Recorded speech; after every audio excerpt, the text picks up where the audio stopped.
सभे मगहिया भाई बहन के भूलेटन काका के राम राम। आथी मगहिया खबर में सुनथी देश दुनिया के खबर। आज धनतेरस है। अपने सभी मगहिया भाई बहन के धनतेरस के बधाई। पटना गांधी मैदान सीरियल धमाका में 4 आतंकी के फांसी त 2 गो के उम्र कैद के सजाए सुनावल गेल। महाराष्ट्र के पूर्व गृह मंत्री अनिल देशमुख के कैल गेल देर रात गिरफ्तार। अपन राज्य में 3 चरण में 15 फरवरी 2022 तक धान खरीदा जाए। नीट के रिजल्ट जारी कर देवल गेल। 19 महीना बाद दिल्ली और तमिलनाडु में खुलल स्कूल। सुप्रीम कोर्ट कोलकाता हाई कोर्ट के पटाखा न छोड़े वाला बयान के हटौलक। जिन्ना वाला बयान पर अखिलेश यादव के हो रहल है किरकिरी। उप मुख्यमंत्री केशव मौर्य कहलका कि समाजवादी पार्टी न नवाजवादी पार्टी हो गलक है। उन्हें ओवैसी अखिलेश के इतिहास पढ़े के नसीहत दिलन है। बिहार के मुख्यमंत्री नीतीश कुमार कहलका है कि बेसी करके लोग शराबबंदी के पक्ष में है। इलेल शराबबंदी सख्ती से जारी रहा। बिहार के सर्वोच्च शिक्षा सम्मान मौलाना अब्दुल कलाम आजाद शिक्षा पुरस्कार 2021 जमुई के डॉक्टर शंकरनाथ ओझा के दिल जाए।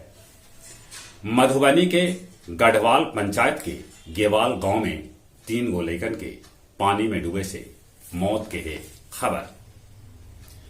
ग्लासगो कॉप 26 में ब्रिटिश प्रधानमंत्री बोरिस जॉनसन कहलका कि धरती के बढ़ई पारा बम से लिपटल जेम्स बॉन्ड नियन है।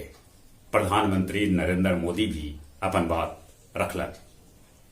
अमेरिका के टेक्सास प्रांत के एगो हैलोवीन पार्टी में गोलीबारी में एक आदमी के मौत हो गया।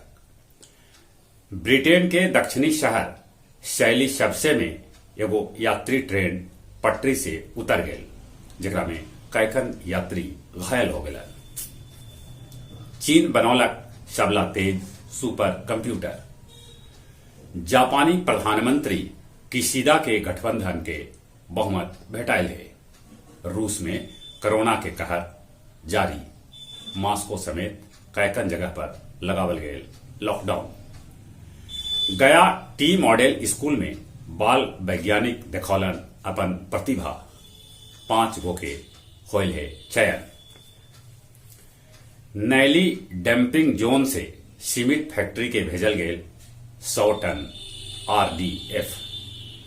गया सेंट्रल जेल में छापामारी कैल गेल, जकरा में एगो टूटल मोबाइल और चार्जर बरामद कैल गेल। अप्रैल में करावल जा सका है वार्ड पार्षद के चुनाव, जकरा लेल वोटर लिस्ट में नाम जोड़े के काम जल्दी शुरू कैल जाए। गया कॉलेज भी कल बस के धक्का से एगो रिटायर्ड होमगार्ड के जवान के मौत हो गया। लोग कैलन रोड जाम। अब कुछ खेल के समाचार। T20 विश्व कप में इंग्लैंड श्रीलंका के 26 रन से हरा के सेमीफाइनल में जगह बना लेलक। इंग्लैंड के तरफ से बटलर बनौलन शतक। T20 विश्व कप में हार के बहाना खोज रहलन है भारतीय खिलाड़ी।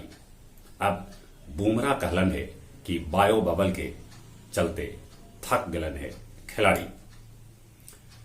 40 बच्चर के इब्राहिम मोविच के 150वां गोल से AC मिलान जीत हासिल कैलक।